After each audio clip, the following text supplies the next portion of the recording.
Olá, estudante! Tudo bem com você? Meu nome é Guiomar e vamos agora iniciar a nossa segunda aula do sexto ano, que vai trabalhar com variação linguística, mas lembrando que essa é a nossa segunda aula, ok? Sendo assim, nós iremos relembrar alguns conceitos que nós tratamos na nossa primeira aula, ok? Vamos lá? Então, o que é variação linguística? Você se lembra? Volta lá no seu PET, vamos relembrar o conceito. Variação linguística são as variações que uma língua apresenta em razão das condições sociais, culturais e regionais nas quais é utilizada. Então, a língua, ela muda de acordo com o contexto. Que contexto ou quais contextos são esses? Sociais, os culturais, a região, ok? Então, relembrando, hein? Variação linguística são as variedades da língua. E isso acontece só com a língua portuguesa? De maneira alguma. Todas as línguas, né? Elas sofrem variação. Todas as línguas possuem variedades. E nessas condições sociais, culturais e regionais, ok? Tipos de variações linguísticas. Quais são? As línguas, elas mudam de acordo, né, com o tempo, que é a variação histórica. Se nós formos pegar, né, um livro lá que foi escrito no século XVIII, no século XVII, nós iremos perceber que a língua que é usada ali, a escrita, ela é diferente da que usamos hoje. E situacional varia de acordo com o lugar, com a pessoa, ou seja, dependendo de onde eu estou, com quem eu estou, eu uso um tipo de variedade linguística. Geográfica, né, são as regiões, ou seja, a língua ela muda também dependendo da região.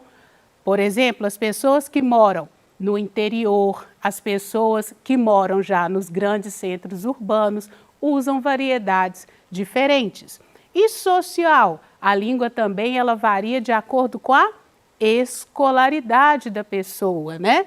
E a classe social e faixa etária, ok? Que nós vamos tratar hoje especificamente. A língua também pode variar de acordo com a faixa etária, a idade.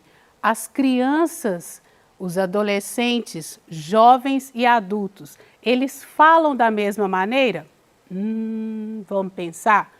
Por exemplo, se você tem uma criança na sua casa, né? Uma criança de 1, 2, 5 anos. Se formos comparar a linguagem dessa criança com a linguagem de um adolescente, de um jovem, de um adulto, é a mesma? Não, obviamente, né? Então, temos também a variação de acordo com a faixa etária. Tipos de linguagem, relembrando também, linguagem formal, aproxima-se da norma padrão. Vamos relembrar também que é a norma padrão? A norma padrão é aquela língua que se aproxima da escrita, das normas gramaticais. A norma padrão é aquela que estabelece as regras de escrita, não é isso? Então, essa é a norma padrão. Como a língua varia, nós tínhamos que ter uma língua como modelo, e essa é a norma padrão. Linguagem informal é aquela usada no cotidiano, ela é mais espontânea, né? E não preocupa-se com essas regras, ok? A linguagem informal é utilizada em situações mais descontraídas no cotidiano, despreocupada com o uso de normas gramaticais, foi o que nós falamos, permeada por gírias e coloquialismo. Esse coloquialismos está dentro também da noção de linguagem informal. Ocorre na fala ou na escrita. Por exemplo, ô João, você vai lá em casa hoje? Geralmente, né, nós percebemos, né, encontramos pessoas que falam assim, ô João, você vai lá em casa hoje? E outro exemplo, na escrita, por que você não veio aqui em casa?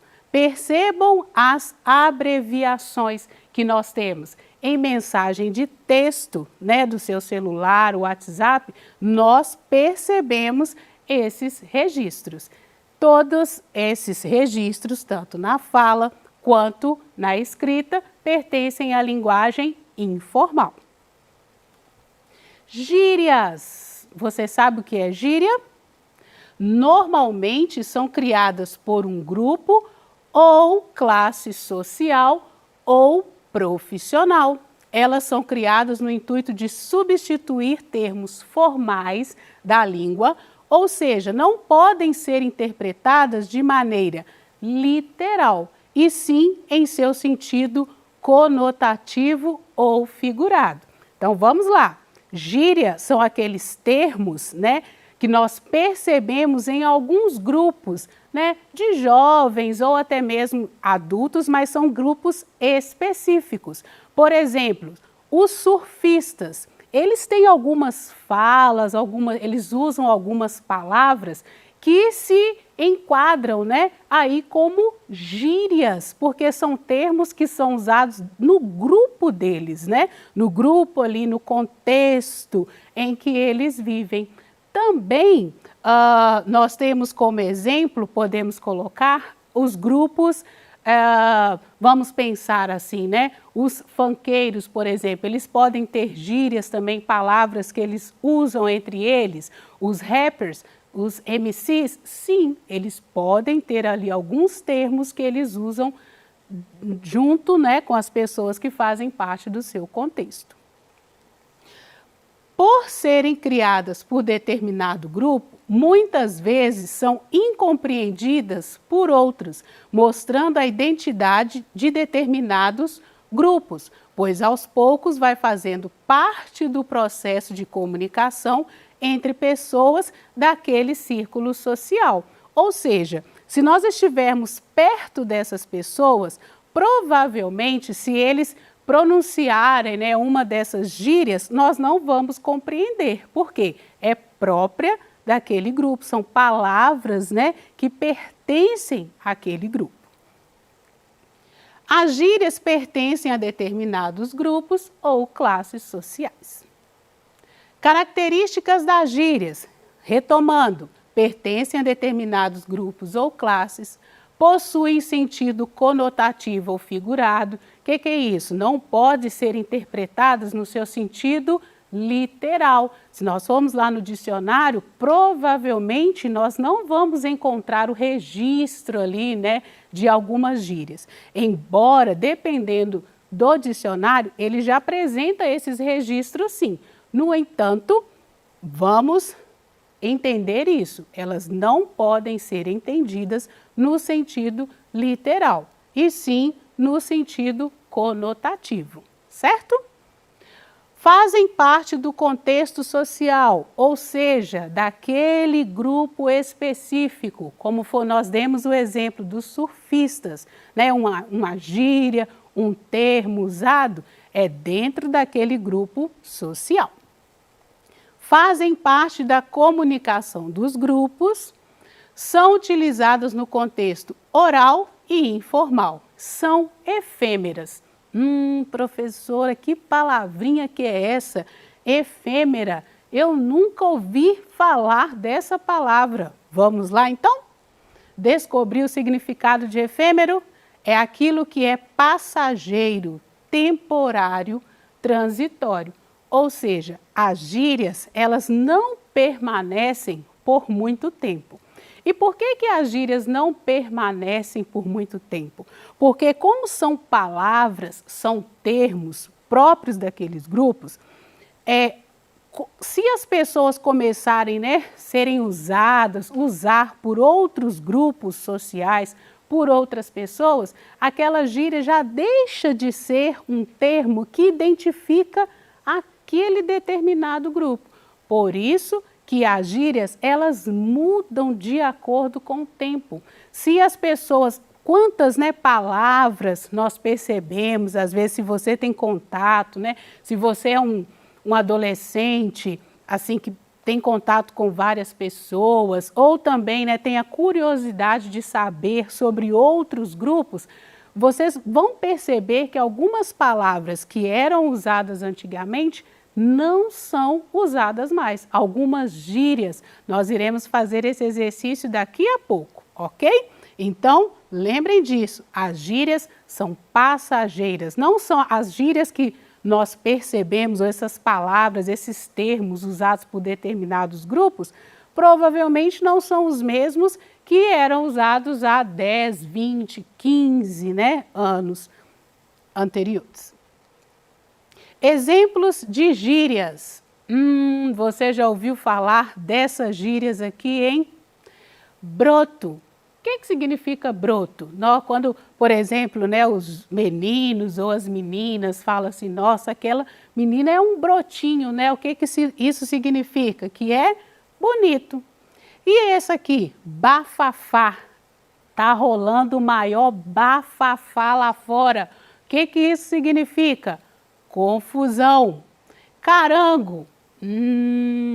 Eu já ouvi essa expressão muitas vezes, muitos jovens usando, Tem um carango lá fora. Isso significa o quê? Carro. Chuchu beleza. Eu acho que essa daqui é um dos registros mais antigos que nós temos, Isso aí tá, ó, chuchu beleza. Isso significa o quê? Que está bem feito, que está muito bom. E tá russo. O que isso significa? Tá ruim, certo? Então, essas aqui são alguns registros de algumas gírias que eram usadas há alguns anos. E hoje, essas gírias, será que elas possuem o mesmo significado? Elas ainda se encontram no nosso vocabulário ou elas foram modificadas? Vamos conferir? Filé. É o maior filezinho. O que isso significa? Que é bonito. Tá rolando maior treta. O que isso significa? Confusão. Você já ouviu esse termo? Entre os jovens, entre os amigos, que tá a maior treta. Isso significa confusão. Possante. Bom, esse aqui foi um registro, de uma palavra que eu encontrei assim junto ali dentro do meu contexto. Possante é uma gíria o quê? Para carro. Da hora. Isso eu escuto muitos adolescentes dizerem. Os meus alunos, então, eles falam isso muito. Professor, tá da hora, a merenda hoje tá da hora. O que isso significa? Que tá bem feita, que tá bom, que tá gostoso, certo? E tá osso. Isso significa que tá ruim. Eu também escuto muito, muitos dos alunos, muitos dos adolescentes falarem aí essa palavra. Tá osso, isso significa o quê? Que está ruim, certo? E você, hein? Já ouviu alguma dessas gírias ou existem outros registros? Se você não sabia ou nem assimilava que isso poderia ser uma gíria ou que existem alguns termos que são usados entre vocês, entre os grupos de amigos que se enquadra como gíria. Professor, eu acabei de lembrar uma palavra agora. Então, registra aí no seu PET que isso vai ser muito interessante. E jargão. Trata-se de um vocabulário, conjunto de palavras próprio de determinados grupos profissionais. Diferente da gíria, jargão é usado entre grupos de profissionais. Há jargão dos profissionais da informática, o jargão dos médicos, o jargão dos publicitários, etc. Exemplos, no meio corporativo. O que é corporativo, professora? Grupos de empresa, associação de pessoas. Vou dar o start no projeto hoje. Vou dar start. Isso é um jargão. Entre os profissionais, eles conhecem bastante esse termo. Vou startar o projeto hoje. Isso também é um jargão. Isso significa que a pessoa vai começar ou dar início ao projeto, ok? Então, dar o start, startar, é um jargão, né, usado entre os profissionais do meio corporativo. Na área jurídica, juízes, advogados, observa-se o uso de peticionar, que quer dizer pedir ao juiz. Então, a diferença entre gíria e jargão. Gírias são termos que substituem, né, palavras e usada entre grupos sociais, um determinado grupo de pessoas. E jargão já é usado entre profissionais, um grupo profissional, certo? Essa é a diferença entre gíria e jargão. Agora, você, dentro da sua casa, por exemplo, né, aquelas pessoas que trabalham, que pertencem a um grupo de profissionais, existe algum termo que você já ouviu essas pessoas dizerem que você não entendeu? Ou às vezes quando você percebe, né, as pessoas conversando, aí você ouve uma palavra diferente, será que isso aí já despertou alguma curiosidade para você? Tenta relembrar aí e anota no seu pet também, para você lembrar que hoje nós falamos sobre gíria e jargão, ok? E na medicina, os médicos dizem AVC ou acidente cerebral para se referir ao que conhecemos como derrame cerebral. Percebam que existem algumas palavras que os profissionais usam diferente, né, daqueles que não pertencem àquele grupo profissional. Entendido?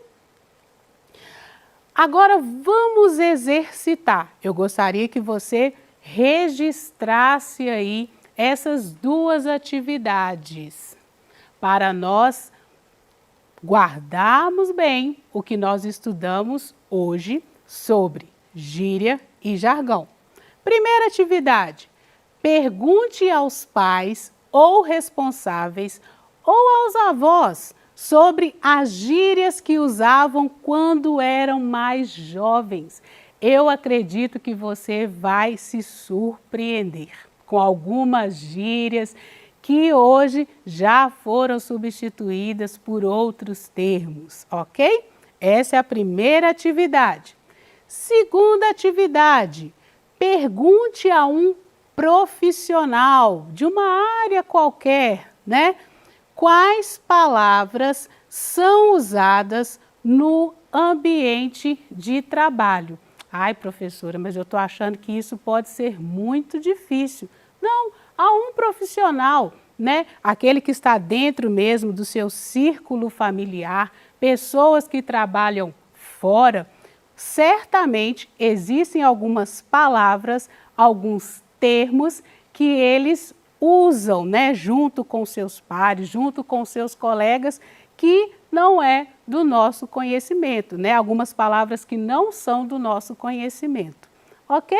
Espero que você tenha gostado da aula de hoje, que você tenha aprendido, né, assimilado a diferença entre gíria e jargão, porque fazem parte também do contexto daquilo que nós conhecemos e estudamos sobre variações linguísticas, são as variedades da nossa língua, que constitui e nada mais é do que a nossa riqueza.